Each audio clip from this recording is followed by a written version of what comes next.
ไฟไม่เฮินเด้อทั้งงานดองพร้อมทั้งไฟไม่เฮินพร้อมอยู่บ้านดงย่างเมืองเวลาบุรีเด็กน้อยไปเห็น2 คนเด็กน้อยกะเด็กน้อยไปเห็น2 คนไฟไม่เฮินทางงานดองลานสาวพุกางานดองลานสาวพุกาแล้วไฟไม่เฮินคนอื่นเนาะโมแมนไม่เฮินเด็กน้อยอีก2 คนนี่ไม่นี่ไฟไม่เฮินตายแล้วเด็กน้อยอะไร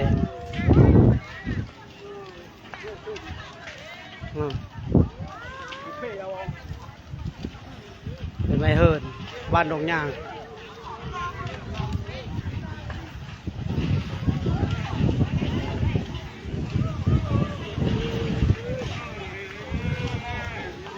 ไฟไม่เฮินบ้านดงย่าง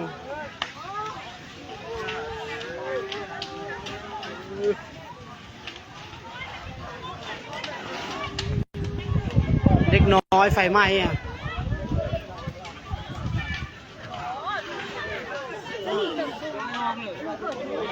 น้องน้อยอ่ะ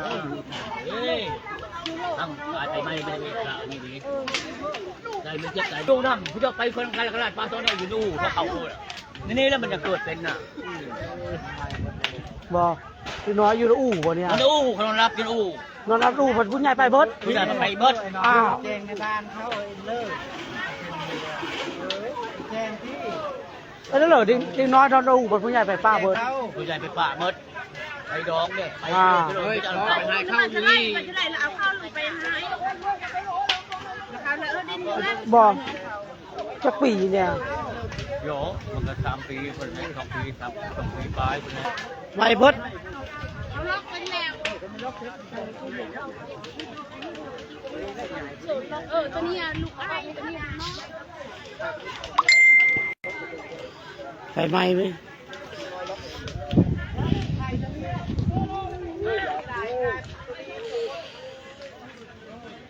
เดี๋ยวขอไปเลยเชื่อเลยไปกันขอไปเชื่อเลยเอาดิไม่ได้ไม้มาแล้ว2 คนนะบ่อใหญ่เขาเลยอ่ะโอ้มาใหญ่เอ้ยเบาใหญ่เนาะ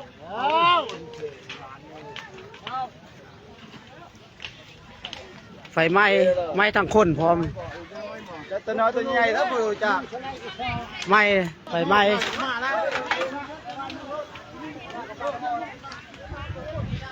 ไฟไหม้เบิดหลังมักใหญ่ดิอยู่บ้านดงย่างนี่คนนี่2 คนไฟไหม้งานดองพร้อมมื้อนี้นะงานดองพร้อมลมกระแห้งแน่คนกับไฟไหม้2 คนเด็กน้อยลงไม่ทันคนเขาออกได้แล้วคนนะแต่ว่าไฟกับไฟไหม้เมื่อแล้วคนนะบ้านดงย่างเมืองเวลาบุรีแก่สวรรณเขตผู้ค้าก็มางานดองลานสาวมันอยู่ไกลเนาะคนแล้วอยู่ไกลคนละฝะโหยไฟไหม้เบิดเด็กน้อยก็ตายไป2 คน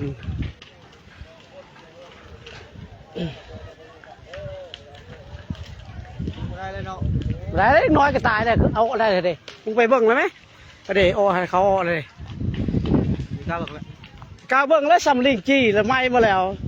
เสียอกเสียใจดำครอบครัวเพิ่นเด้อ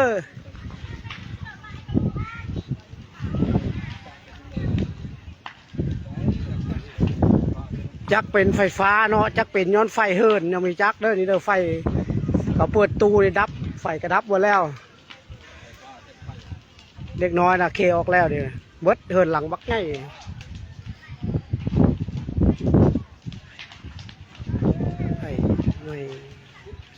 อยู่บ้านดงย่างเมืองเวลาบุรีทางงานดองพร้อมนี่คนเมาเหล้าเมาเบกเตะมาพีเบิดผู้เบิ้งนี่มาช่วยกันเด้อสวยก็สวยบ่ได้แล้วสวยน้ำจิตน้ำใจแล้ว สวยน้ำจิตน้ำใจได้อายุคนเด็กน้อยนะอายุประมาณ3 ปีแล้ว ประมาณ3 ปี2ไอ้น้องนั่นแหละตายไฟไหม้ก็2 คนว่าอยู่ พี่น้อยไม่บอกพี่น้อยนอก อยู่บ้านดงย่างบ้านดงย่างคนไปดองเบิดย่างเล็กน้อย2 คนอยู่ในเฮิรน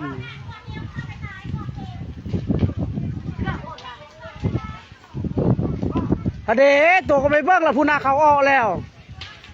คนนะเอาเลย ออกแล้วเขาเอาไปแฮนโซนี่อะไหม้เบิดเลยเด้ 2 คน 2 คนไหม้เบิดเลยได้ไหม้เบิดแล้วคนนะใจตนสร้างครอบครัวเพิ่นเด้อเกินกับไฟไหม้เบิดบ่ได้มีหยังเบิดไปงานดอง ลูกเต้าก็สาดไฟเบิดวันนี้ยังเล็กน้อย2 คนไฟก็ไหม้อีก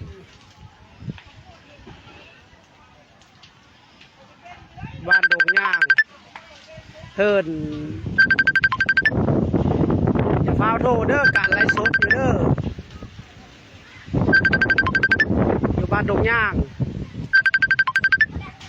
จะน้อยจังโทรจะน้อยจังโทรกายการไล่สด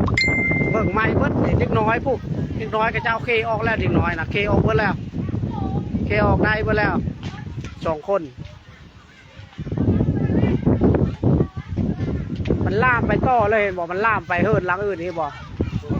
เห็นบอกไฟฟ้ามันช็อตล่ามไปเบิดเห็นบอกพุ่น ไฟฟ้าได้เลย งานดองกับปิดงานดองกับเนาะอย่างแม่นประสบการณ์สดเบิ่งสายไฟฟ้านั่นเห็นบอกไม่เบิดสายไฟฟ้านะที่บ้านดงย่าง